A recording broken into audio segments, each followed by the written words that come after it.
بسم الله الرحمن الرحيم. الحمد لله والصلاة والسلام على رسول الله وعلى آله وصحبه ومن والاه أما بعد. Katika muendelezo wa maswali yanayofungamana na as-siyam, leo inshallah tutaangalia utumizi wa al-adwiya, dawa. Je, Uislamu una hukumu gani ya utumizi wa dawa mchana wa Ramadhan? Wanawachuoni rahmatullahi alayhi wanalizungumzia jambo la dawa katika nukta zifuatazo. Al-asl katika jambo la kujitibu kwa dawa ni jambo ambalo lipo katika sheria na limehimizwa katika Uislamu. Lakini katika hali gani ambazo hutumika dawa na hukumu yake inakuwa iko vipi? Jambo la kwanza, kuna utumizi wa dawa al-ibaru al-mughadhiya. Tutumia dawa dripu au sindano ambazo hupigwa mgonjwa, ndani yake kuna glucose, chakula ambayo ni kwa sababu ya kupata energy. Kwa kutumika sindano zile kwa mgonjwa, ikiwa umepoteza energy, pigwa sindano au unatiwa drip. Je, itafaa kutumia mchana wa Ramadhani? Wanasema ahlul ilmi hiya mufattira. Kutumia drip hiyo au sindano ambayo ni chakula ni yenye kufunguza, na wala haifai kutumia mchana wa Ramadhani. Ikiwa kuna uhitajio na inawezekana kuchelewesha mpaka ila ma ba'da ghurubi shamsi, basi hilo ndilo ambalo linatakiwa katika sheria. Ikishindikana, lazima mtu huyu kutokana na hali yake na afya yake, asipopata sindano hii au dripu hii tutampoteza. Tatumika hiyo dripu au hiyo sindano ambayo ina chakula ndani yake, lakini itahesabiwa hiyo siku kwamba amefunguza na atakuja kuilipa baada ya kumaliza Ramadhani. Hii ni hukumu ambayo wanawachuoni wameangalia masail wakina nayo katika nukta hiyo.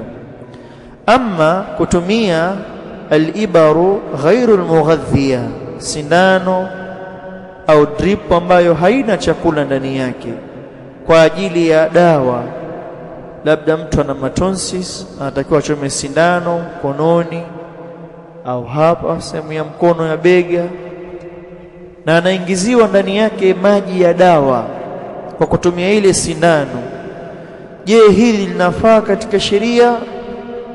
Wanawachuoni wana khilafu kubwa sana katika nukta hii, lakini fatwa za wengi ya wanawachuoni wa zama zetu, ambao jambo hili ndilo ambalo limezuka, sababu zamani ilikuwa hakuna mambo ya sindano, zipo zama zetu. Kwa wanawachuoni wetu walipoliangalia hili, wengi ya wanawachuoni wakasema qaulur rajih ghairu mufattira, sindano ya dawa haifunguzi.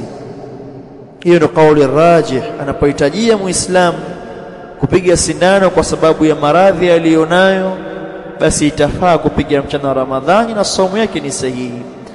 Ama ikiwa anaweza kuchelewesha, itakuwa ni bora zaidi baada ya sala ya magharibi. Ile khilafu iliyokuwepo itakuwa yeye ameondokana nayo, lakini ikihitajika lazima, basi itafaa katika sheria yeye kupiga sindano.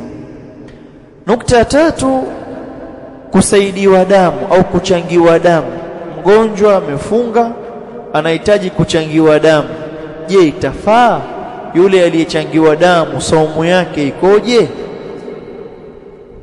Alhukmu fi dhalika mufattar, ili jambo linafunguza. Mtu akiingiziwa damu katika mwili wake atakuwa amefunguza, kwa sababu damu ni matokeo ya chakula. Chakula baada ya kuingizwa katika kinywa na kuingizwa tumboni, kikafanyiwa mmeng'enyo. Baada ya kufanyiwa mmeng'enyo, chakula kile kitafanyiwa zile process ambazo watu wa biolojia wanafahamu. Baada ya digestion inafanyika absorption, inafanyika assimilation.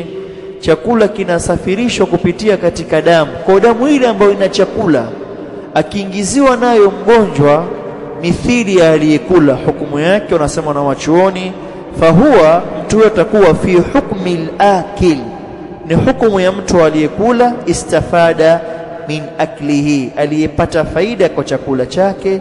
Kwa sheria ikasema aliyechangiwa damu huyu amefungua.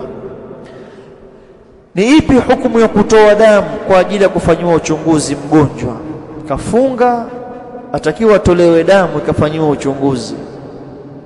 Inda ahli alilm wanasema alghalib, anapotolewa damu mgonjwa hutolewa sehemu yake qalil, hutolewa damu chache sana. Kwa ajili hiyo fala yufsidu as-sawm, saumu yake itakuwa haijaharibika na saumu yake itakuwa ni sahihi, na hilo limesamehewa katika sheria. Na nukta nyingine, masala ya al-huqna. Al-huqna ni kuingiziwa dawa kwa kutumia sehemu ya utupu, labda utupu wa nyuma katika dubur. Kuna baadhi ya dawa mtu anaingiziwa katika dubur kwa upande wa wanawake na wanaume.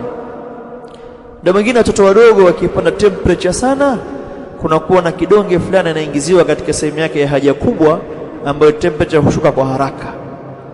Kwa kitokezea mtu mzima aliyefunga ikatakikana aingiziwe kitu katika tupu yake sehemu ya haja kubwa, au mwanamke dawa anaingiza katika sehemu yake ya haja ndogo, je, hili linafunguza? Ahlul ilmi wana kauli, wanasema jambo hili lina khilaf, warajih wallahu a'lam annaha ghairu mufattira, ilo halifunguzi. Kwa nini? Hiyo ni dawa imehitajika kuingizwa katika sehemu hiyo, lakini ikiwa ataichelewesha baada ya kuzama kwa jua itakuwa ni aula.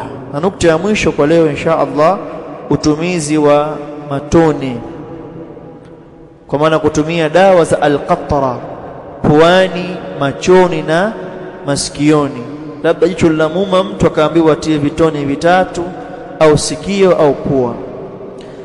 Wanawachuoni wakasema upande wa pua hili linafunguza, kwa kuwa pua ni mapito ambapo hupita moja kwa moja mpaka tumboni.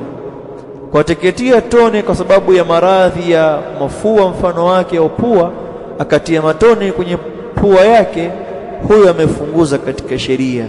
Kwa haitafaa kutumia kwa aliyefunga mpaka baada ya kuzama kwa jua. Ikihitajika kutumika atatumia, lakini hali ya kuwa kifahamu kwamba amekwisha fungua.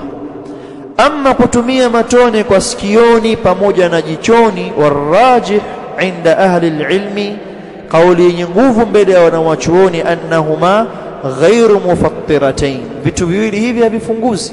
Kutia matone jichoni na kutia sikioni halifunguzi, walau ma'a wujudi ta'm, hata kama patapatikana ladha fil halqi, katika koo. Ametia jichoni dawa akasikia uchungu kooni, hili halifunguzi, kwa kuwa jicho na sikio si mapito ya kwenda katika kitu tumboni. Kwa asli katika hayo si yenye kufunguza, lakini ikiwa atatumia baada ya kuzama kwa jua ni bora, lakini ikihitajika kutumika kabla ya kuzama kwa jua saumu yake ni sahihi.